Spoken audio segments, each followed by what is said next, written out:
All right, guys. Let me start off by introducing myself, and if you're watching this video, then it's probably too late. So, my name is Aaron Conrad. You're probably seeing this on my blog or on social media. I want to go around the horn here and introduce our panel. So I'll kick it to Coach first. Why don't you introduce yourself? Tell us where you're at and what you're up to these days. Well, my name is Matthew Sauk. I was a former coach in the Arena Football League and player. Right now, I'm just running our businesses with my wife here in Utah. We've got 3 Beans and Brews, which is a local coffee shop here in Utah that are running at this point, and just dealing with my kids and sports and all that stuff. Oh yeah, and coaching my little kid at football as well. Oh shit! Awesome. Busy. All right, Tony, what's up? What's up, guys? I'm Varmah Sonie from Minneapolis, Minnesota. Just recently got done playing arena football, 2019. Still up in the air, right now, if I want to play still, but right now I'm got a training business that's in the works right now, and also working on a herbal store, that's coming. So we're getting things with that going and a website. So those are the things I'm working on right now, trying to give back to my community and help out the youth. So that's where I'm at right now. You're getting that special herbal stuff, huh? Yeah. Hey, it's a family show. Family show, guys. Are you in Minnesota now? Yes, sir. I'm in Minnesota right now, so I'm back at home. All right. Casey, what's up? I'm having trouble with my internet. Can you hear me? Oh my God, of course he is. We can hear you. We can see you a little bit. You look delayed, man. That's that Cali. Yeah, I got that Spectrum. Yeah. That Spectrum internet. Oh man. My name's Casey Obi. Played arena football in Columbus, Ohio for that egghead over there, Matthew Sauk. Right now, you gotta specify. There's 2 of us. Yeah. I said Matthew Sauk. I said Matthew Sauk. Coach Sauk. Yeah. I'm working in physical therapy right now and living my life on Zoom, taking classes, getting ready to hopefully after this semester get into the doctorate program, physical therapy. So that's what I'm doing right now, living my life on Zoom, taking it day by day out here in Los Angeles, California. In between curling some weights still, chest, no legs. Yeah, exactly. No squats over here. So. Well, I want to thank you guys again. I said this already once to you offline, but I want to thank you guys again for hopping on. Just wanted to maybe take a few minutes and be some kind of a voice in all the noise right now. I think we'd all agree that it is crazy. It's crazy what's happening, and you guys have always been real good to me. It goes back to our days at the Dome last summer, from me and Coach being there at 6 a.m. and he was working out. I was just working.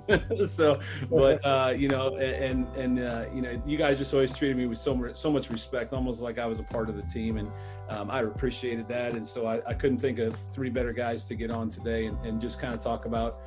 Well, I think we'll start with just sports right now and what we're seeing, because it's amazing what we're seeing across the all the different teams, all the different sports, and what they're doing. So let's start there, and I'll take it to. I know that Sonie and I one time were messaging, and I don't remember. I was trying to remember today when that was. It might have been, man, when this all started in Minneapolis. Maybe I can't remember, but I remember I gave you that quote that said that,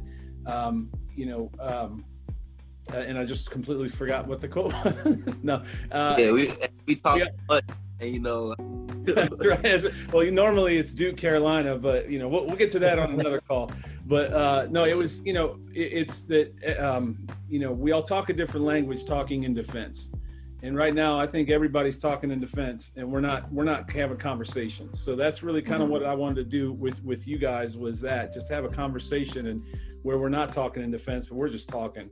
And hopefully somebody will find something in this that's valuable. So I know I will, because just being with you guys again, it's good to see your faces. And so let's start there. So with what's going on right now, what do you guys think from both a coaching perspective and a player's perspective about what you're seeing NFL isn't even on yet, but what we're seeing, let's just say, I think basketball has probably right now made the biggest splash. What's your perspective on that from both a coach and from players? What do you guys think about what's happening right now?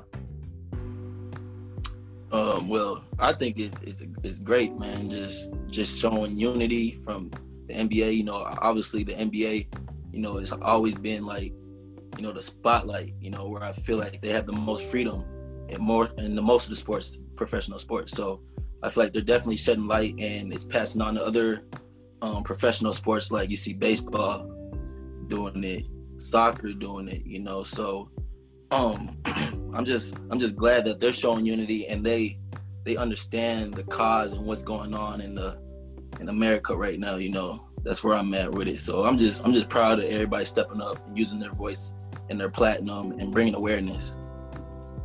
Absolutely. How about you, Coach? You know, to me, the nice thing about it is that we have sports. I mean, that's big. You know, it's like getting your kids back to school. I think it's really important. But to me, it's like, you know, early on when you'd have all those positive tests and, you know, guys weren't really taking it serious, and, you know, they just didn't really understand what it was going to take in order to be able to play. And I think now you see these leagues where, you know, you went from, let's say, baseball, where they started and they had like 2 teams that couldn't play. And all of a sudden it's like, wow, this is pretty serious. Like, we have to take it serious. I'm not going to comment on everything else with it, but, you know, it is what it is. Like, they have rules and regulations. And all of a sudden, you know, they've gone weeks now where they haven't had any issue. Basketball, you know, they started out a little bit rough, and then all of a sudden, I mean, how many weeks has it been? I think maybe 5, or I don't even know. It's been a while since they've had any issues with, you know, testing. Football has done absolutely, to me, amazing, because of the fact that you have, you know, 32 teams, 80 players on a roster. That's a lot of people that you have to test. First, you have to test, and 2, you have to, you know, make sure that you're doing the things right in order for you to not have those positive tests. So I just think that these, you know, they've done a great job. I wish that college football would come back, to be honest. I think that they can do it. I hope that they do it. I think that people need it. I think when you have nothing to do, I think you tend to get into more trouble, and you tend to do more things out in the community and whatnot. So to me, it's like, I think we should try to return to normal as much as possible. I know Utah's done it, but it's hard. I mean, you got a lot of people with a lot of built up feelings for the last, you know, however many years, and they're just trying to show their frustration. And the key to that is listening. And I'm not sure that we have people that are listening to what people are saying at this moment in time. Right. Casey, how about you? Just like what Sauk and Sonie said, it's good to have sports back and seeing all these sports unified together, and guys using their platforms, most importantly, because a couple years ago, Kaepernick was just left on ice, and, you know, guys were kind of scared. They didn't know what to do. And it's just like good to even see sports that I didn't even consider them even supporting the movement, like the Black Lives Matter movement. NASCAR, I didn't know they went and showed out for that guy. I forgot his name, but they unified behind him. So it's just good to see all these sports coming together and everybody using their platform and not scared to use their voice for people who don't have a voice, you know? So it's good to see that. Yeah, absolutely. Well, let me ask you a question too. When you look at, I mean, yeah, Destroyers is a little different. You guys, well, I guess you had a locker room at Nationwide. You didn't have one at the Dome, but let's just say, what's it like? What was the locker room like? And you guys have been on other teams as well. So what's the locker room like prior to what's happening now? And what do you think those locker rooms are like now? I think in the NBA, we're seeing a lot of unity. Well, I mean, we saw it last week with the complete boycott, right? So you're seeing, and even if there's guys on teams that don't want to be part of it, you're on the team. And so it may be forcing conversation for those guys. But what were locker rooms like before, and what do you guys think they're like now? Do you think it's making a change, or do you think we were there before all this started to happen on the field and in the arenas? For me, I'll say NBA is a little different from football locker room just because the size, you know what I mean? So I feel like NBA, you can get more people on the same page. You can talk to everybody, or which football, you know, you have a lot more guys. You got linemen stay friends with each other. You got DBs that stick together, receivers just stick together, you know, quarterbacks hang together. So I think it's different in that sense, but I want to say before, you know, it's all love, you know what I mean? Like, that's what sports is for, you know. Sports is to unify. I know you guys seen Remember the Titans, you know, and that's one of my favorite movies ever, you know. Just watching that, you know, that's kind of what the football locker room is about, you know what I mean? A brotherhood, you know, and you know, I just think like even after everything's happening right now, you know, I think guys are coming together even more because, you know, people are actually aware of what's happening around the world and what's going on, you know, even with the Black Lives Matter thing. So, you know, right now I haven't been in the locker room since 2019, but, you know, I can only believe that, you know, it's bringing more people together in the locker room and you're having more conversations. So I think that's helping out a lot. Yeah. I mean, I'll say this about it. To me, I think that you finally have, and I'll just say it, I mean, white people understand like what people are going through. You know, as a coach, I had the insight. As a player, you don't really probably get it as much, but as a coach, you have the insight of like where a guy comes from. And, you know, as a coach throughout the years, you know, when I'm recruiting, I always try to make sure I try to find out like, who is this person? What's his background? You know, what happened to him? I've recruited guys that have gotten in trouble in college and like, well, why did he get in trouble? Like, what did he do? How did he grow up?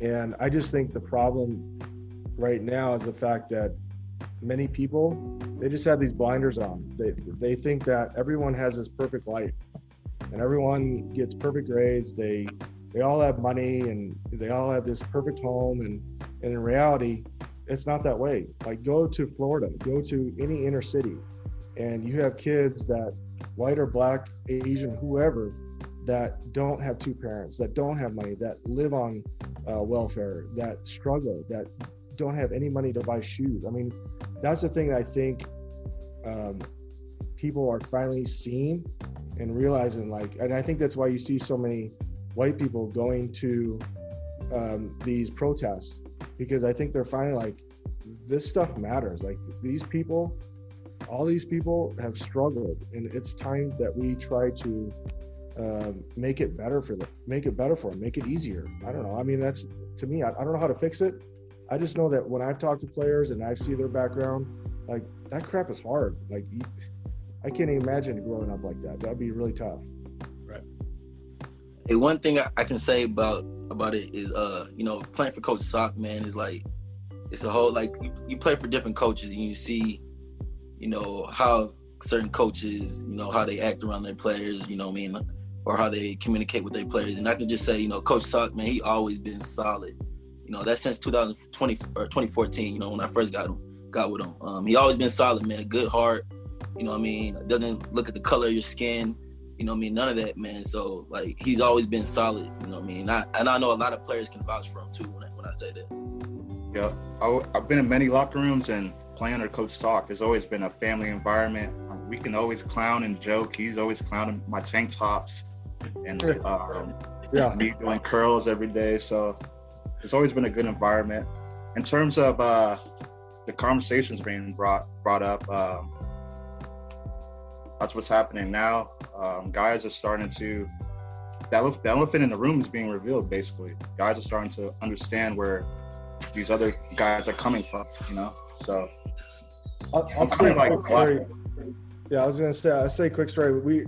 I think I was watching it with my wife, and there was this, I can't remember his name, but it was I think it was a black journalist, and a KKK leader, and he did like some sort of interview with them, and they eventually became friends. Like, he's completely opposite of him, but the thing that the KKK guy said is that he was a person that listened to me.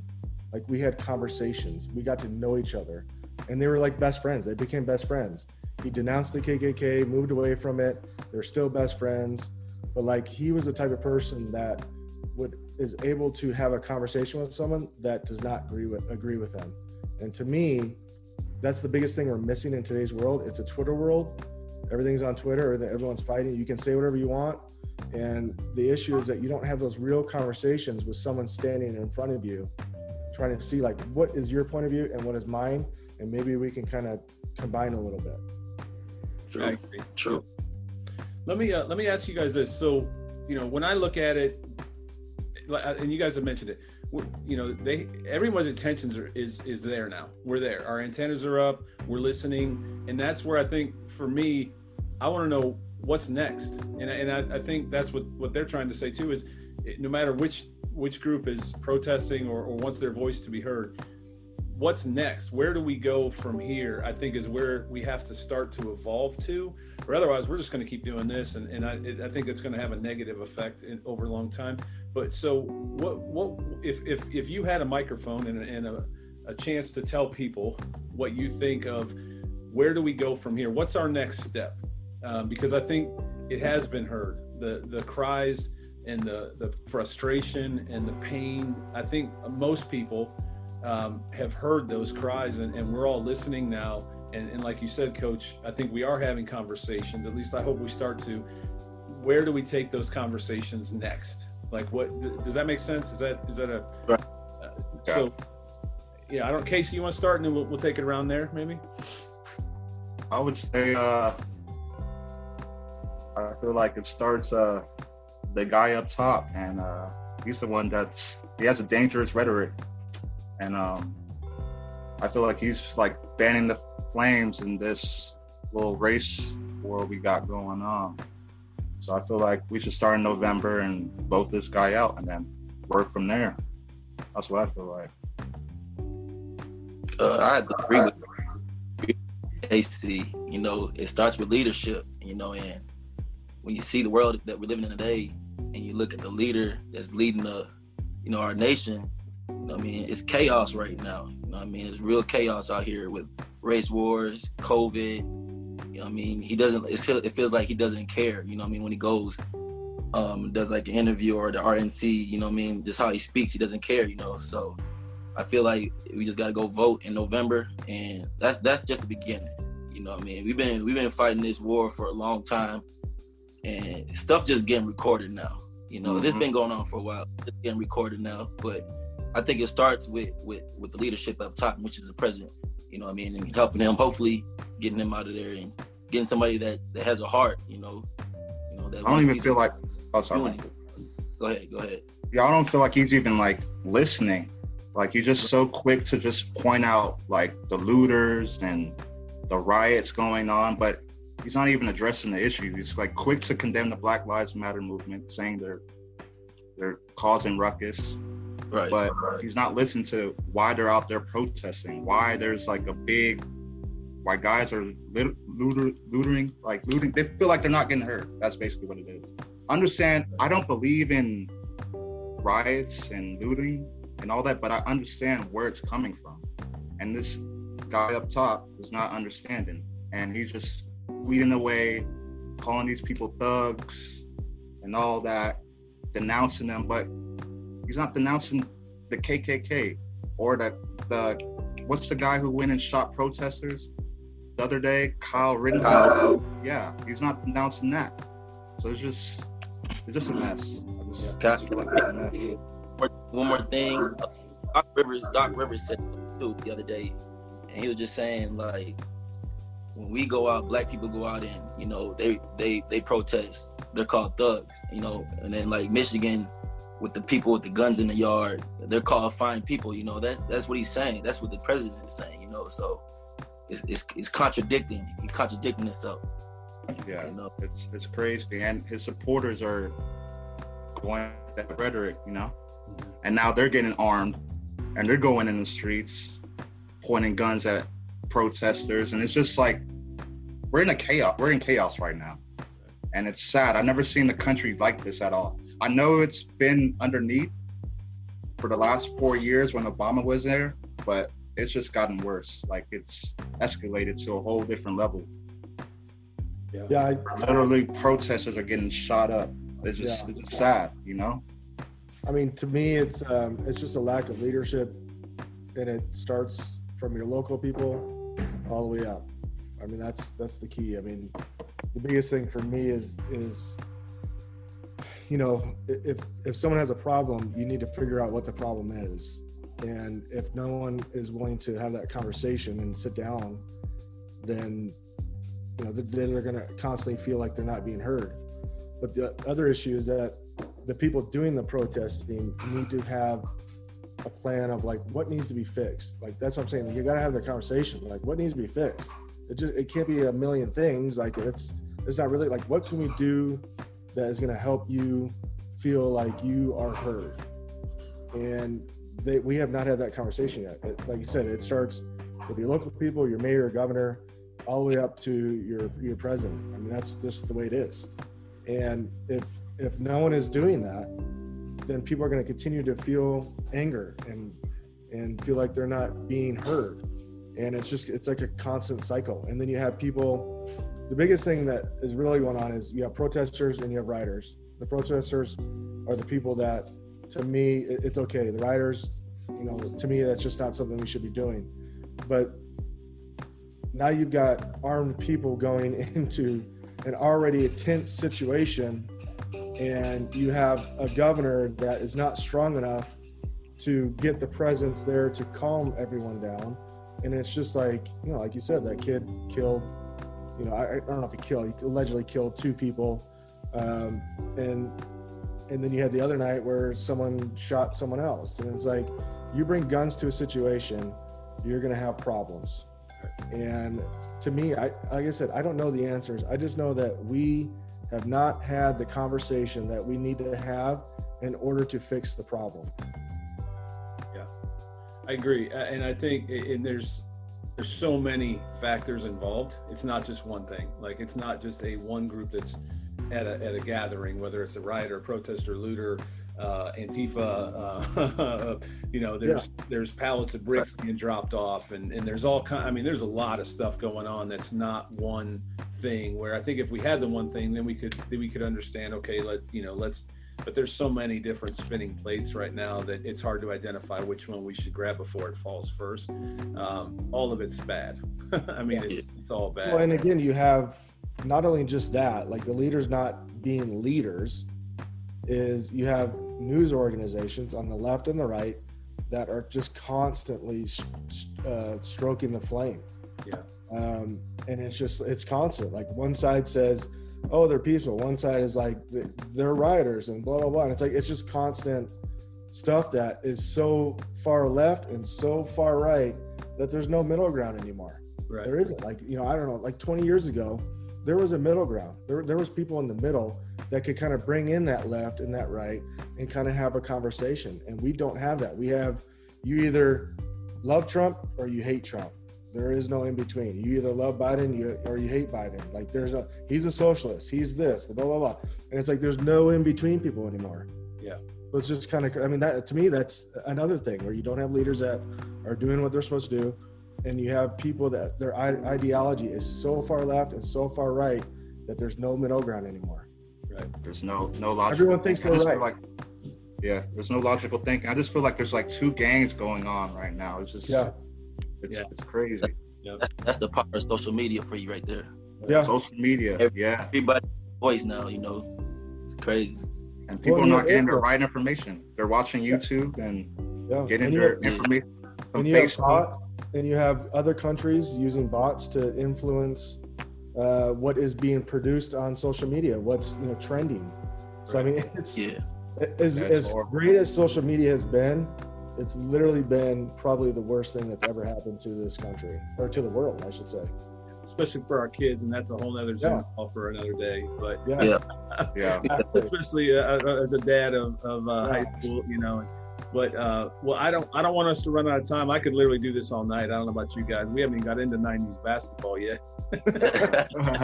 Which was the best basketball. But I'll probably catch up with all of you on Twitter watching Game 7 here in a few minutes when we log off. But no, I want to before we check out, I want to give you all that platform. 3 guys I just ultimately respect so much, and again, thank you so much for being on here with me. I don't know if we'll have 5 people, 1 person, nobody. Maybe this thing will go viral. I have no idea, but we'll put it out there. And so, knowing that, let me hand you the microphone. And if there's one thing you could tell anybody that would see this, go ahead. The floor is yours. And again, this is coming from 3 guys that I respect, a whole lot, and why I started with you guys on these calls. So, Coach, I'll start with you. The microphone is yours. Mamba out.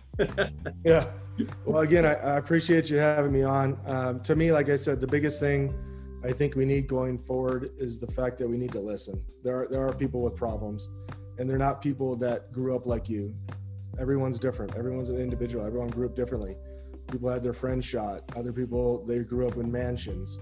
You got to be able to listen, and you got to be able to understand what that other person is going through. And also, do me a favor, when it comes time to vote, don't just vote for someone because there's an R behind their name, or there's a D behind their name, or there's an I. Vote for someone that has your values. Like, do the research. Don't just mark R and or D all the way down the ballot. Do the research. Figure out who that person is before you sit there and vote for that person. Thank you, Coach. V, you want to go next? Yeah, I'll go. Thank you, Aaron, for having us on, man. You a good dude. You already know how we get in on Twitter wars. Duke in Carolina, but I just want to appreciate you for having us. But I'll leave with this, you can't drive hate out with hate. You gotta drive it out with love. You know what I mean? And I have white friends. I grew up with white friends. I have black friends. You know what I mean? I don't have no hate in my heart towards anybody, but there comes a time and a place where wrong is wrong. You know what I mean? And you gotta stand up for what's right, and just go out there, vote. You know what I mean? Like Coach Sauk said, just don't vote for Democrat or Republican. You know what I mean? Actually do the research. You know what I mean? And know who you're voting for, from the courthouses to the mayor to the governor to all that. You know what I mean? Do the research. And another thing, we gotta start putting professional sports, holding these professional sport athletes to a higher level than people that really should be held accountable, like police officers. You know what I mean? I think they need to go through just as much as training as athletes do, just to get in the police, you know what I mean? Just to get in there. But we'll say that for another day, and I just go out there and vote and do your research, you know what I mean? Thank you, man. Appreciate you. I'd like to thank you, Aaron, for having me on and everything you've done for me out in Columbus. You really took care of me out there. I was lifting the weights and stuff like that. What I'd like to say is everyone just try and listen to each other. Just try and go with an open mind and just try and listen. Don't just stay behind your rhetoric, and just try and learn from one another. And violence doesn't solve violence. We got to, like Varmah said, we got to go out with love and appreciate one another. Take this time, especially in COVID, to just focus on other aspects of life and better yourself. And in terms of athletes, I'm just tired of hearing, I see it on Twitter all the time and stuff like that, like telling them to stick to sports. Like, you guys got to stop that. Athletes are humans too. No one says anything when you criticize them for dropping a pass or whatever, when your criteria, your qualifications was Pee-wee football. You didn't even play in high school, So, just let them talk, let them use their platform, understand where they're coming from again, So that's all I got to say. Yeah. It's kind of frustrating seeing stuff like that, But and just understand this. We all started the same color when we were brought onto this earth. The only thing that changed is we moved into different regions with less light. That's the reason why the pigment of our skin changed. So just dropping a little gem on us, huh? Yeah. You've been saving that the whole time. Yeah. All right, we were all dark at one point. before we get out of here, I mean, I look pretty good, but yeah. Before we get out of here, since I got you guys on, I need to fact check something. Coach, you said we got to fact check. So Yeah. I was told that because we had summer camp and we had, moms and dads dropping off and we had little kids running around the building, and you guys had music and language because you were a football team. Is it true that there was a code word that was yelled out that was immediately would change the music and everybody would tighten up the language? Because I know what the code word was. I don't remember that. I just know that it always happened when Kareem put on his music. Every time. In the weight room. Yeah. But no, anybody know what that code word was? Man, I don't remember. I don't. Please tell me. I know. I know we were talking race in America today, but it was White Boy Wednesday, from what I heard. I remember that. Is that true? I remember that. False. Yeah, we gave him one. You always got to do White Boy Wednesday. All right, there you go. So I heard that was the code word, and the music and the language immediately changed. But I appreciate that because we didn't get any complaints from any. Yes. Man, guys, thanks so much.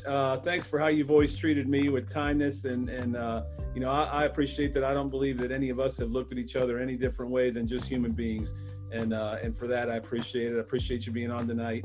Like I said, we'll probably be messaging later over Game 7. All right, who you got before we get off? Who you got? Houston or OKC? Man, probably Houston. I don't want to go against CP3 though.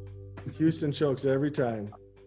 Hey man, Westbrook had a bad game last game, so he might have a better game this game. I want OKC to win. Whoever's easier for my Lakers to all right, it's time to get off. Time to get off. Stop it. All right, appreciate you guys. Love you guys. Thanks for being on, man. Take care. See you guys. All right, guys.